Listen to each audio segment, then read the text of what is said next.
कथा सुनाते राम सकल गुण धाम की।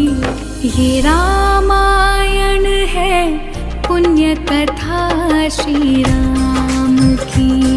ये रामायण है पुण्य कथा श्री राम की।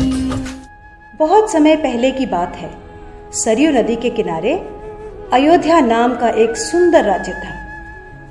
अयोध्या के राजा थे राजा दशरथ। उनकी 3 रानियां और 4 पुत्र थे, राम, लक्ष्मण, भरत और शत्रुघ्न।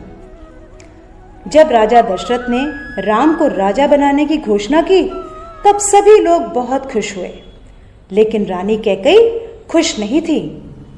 महाराज, क्या आपको याद है आपने मुझे 2 वचन दिए थे?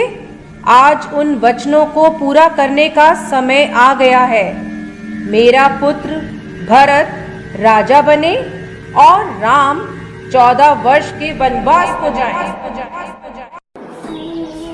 राजा दशरथ की आज्ञा पाकर राम और लक्ष्मण सीता के साथ 14 वर्ष के वनवास के लिए चले गए।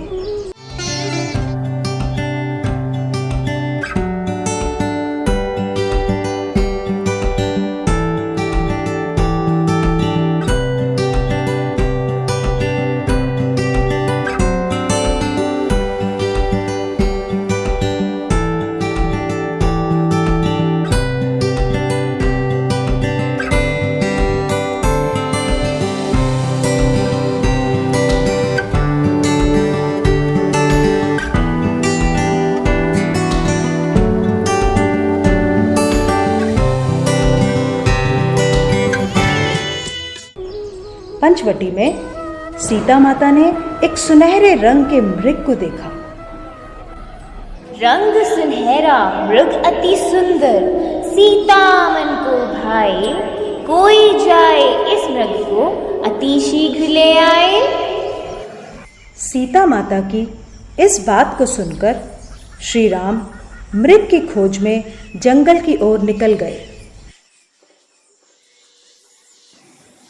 बहुत देर हो गई, प्रभु राम अभी तक लौटे नहीं। लक्ष्मण, लक्ष्मण, हे सीते, हे सीते। लक्ष्मण, लक्ष्मण देखो, प्रभु तुम्हें अपनी सहायता के लिए पुकार रहे हैं। हे माते, ये मुझे किसी मायावी शक्ति का कार्य लग रहा है।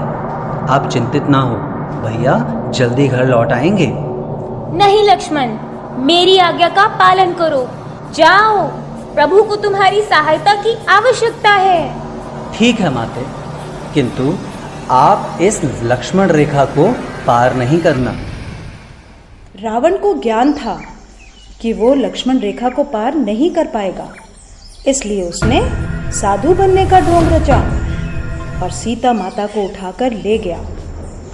भिक्षाम देहि, भिक्षाम देहि। हे मुनिवर, भिक्षा स्वीकार कीजिए। हे देवी, एक साधु का इतना अनादर, घर के द्वार से ही भिक्षा देकर भेजना चाहती हो। जाओ, नहीं चाहिए तुम्हारी भिक्षा। नहीं नहीं मुनिवर, रुकिए, मैं आती हूँ।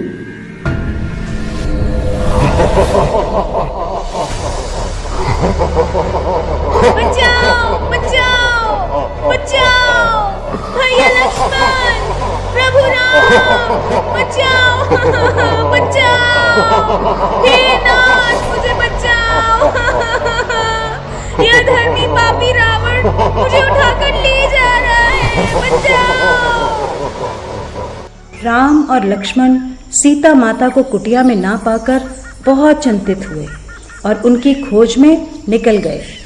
हनुमान ज्ञान गुण सागर जय कपीस तिहु लोक उजागर। जय हनुमान ज्ञान गुण सागर जय कपीस तिहु लोक उजागर। राम दूत अतुलित बल धामा।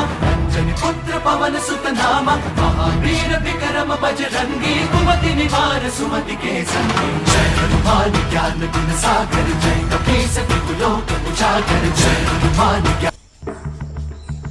श्री राम, लक्ष्मण और हनुमान ने लंका पर चढ़ाई कर दी और राम और रावण का युद्ध हुआ, जिसमें श्री राम विजयी हुए।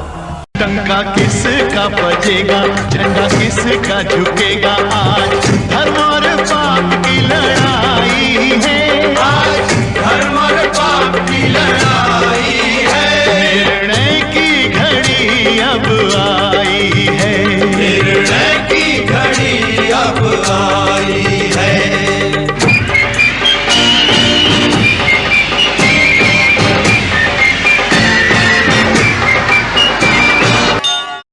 इसलिए इस दिन को विजयदशमी कहा जाता है। यह त्योहार बुराई पर अच्छाई की जीत का प्रतीक माना जाता है।